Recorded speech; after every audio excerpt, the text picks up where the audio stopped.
Dando continuidade, então, ao nosso terceiro coeficiente de morbidade, né, que está relacionado, então, à doença. A gente tem ainda o coeficiente de letalidade. O que ele representa, né? Ela mede a severidade de uma doença. E como que a gente calcula isso? Pro letalidade é igual ao número de mortes por uma determinada doença em um certo período de tempo, dividido pelo número de doentes. Vamos lá para aquele exemplo anterior, né? Para o exemplo que a gente está vendo da fazenda na vaquinha. Você é médico veterinário, né? São 100 vacas.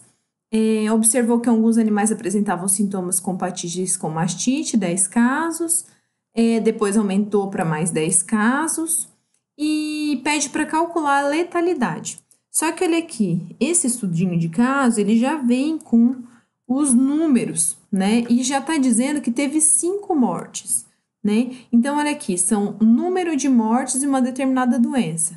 Morreram 5, porque estava descrito aqui, tá? É na minha legenda.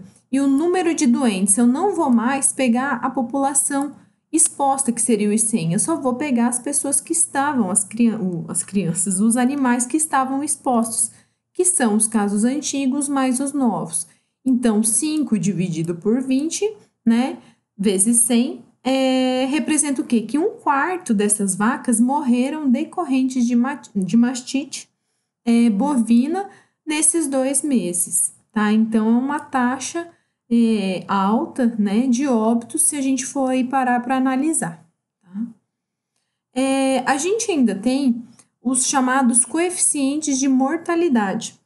Nesses coeficientes de mortalidade, a Pro indicou aí para vocês os mais utilizados, que é a mortalidade geral, a mortalidade infantil, inclusive a de letalidade. Vocês vão ver, ó, que um indicador de doença, de morbidade e de mortalidade que entra nos 2 casos é a letalidade, tá? Então, é a mesma conta, o número de óbitos pelo número de doentes, tá?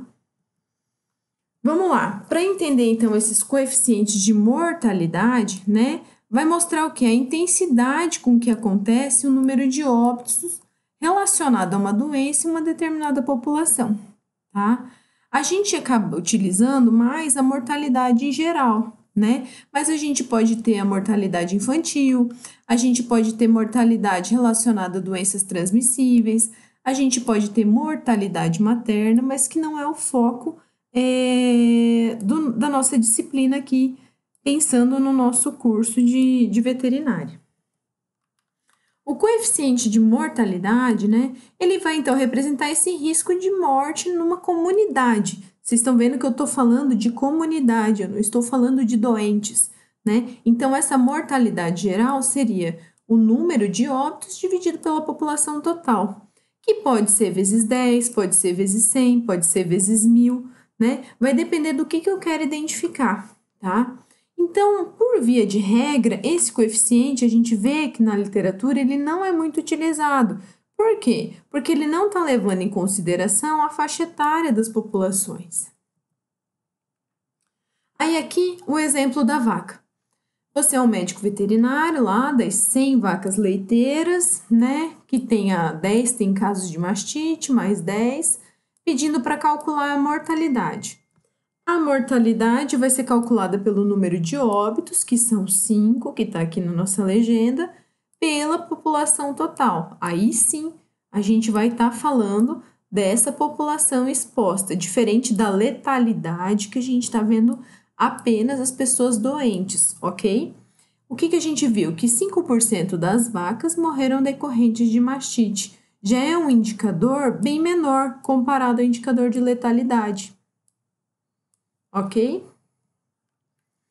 O coeficiente de mortalidade infantil, ele segue o mesmo raciocínio que o da mortalidade geral, só que está sendo para crianças menores de 1 ano. Quando eu falo em mortalidade infantil, a gente está falando daquele público que tem um risco de adoecer e de morrer maior do que a população em geral. Lembra que eu sempre falo em sala que os 2 extremos têm um maior número de complicações, né? Então, por isso que as crianças têm esse indicador direcionada a esse público, tá? Seria o número de óbitos para menores de 1 ano, num total de nascidos vivos, tá? Esses coeficientes aqui de mortalidade, para a gente entender, a gente tem alguns conceitos, né? Professora, você vai cobrar isso? Não, é só critério de conhecimento, né? Para vocês terem conhecimento disso para a vida. Por exemplo, nascido vivo é aquela criança que realmente, né, conseguiu sobreviver ao parto. A gente fala que o óbito fetal está relacionado à morte, né, antes da expulsão, ou seja, antes do parto. E o óbito infantil, que a criança nasce viva, mas morre antes de completar 1 ano. Aí a gente tem o mesmo indicador de letalidade que a gente viu lá nos primeiros indicadores de morbidade. Tá? A mesma conta, número total de óbitos pelo total de casos. Para vocês terem uma ideia, né, nesse site aqui, vocês conseguem visualizar o número, né, de mortes, um ranking de número de mortes no Brasil. E, na verdade, não é no Brasil, é na Organização Mundial da Saúde. E a gente considera ainda que as doenças cardíacas são a que mais matam, né, seguidas dos acidentes vasculares cerebrais. Né? Tem um ranking lá nesse site com várias doenças e de vários anos. É bem interessante vocês estarem dando uma acessada, conhecerem isso para entenderem um pouco como que é esse perfil epidemiológico da nossa população.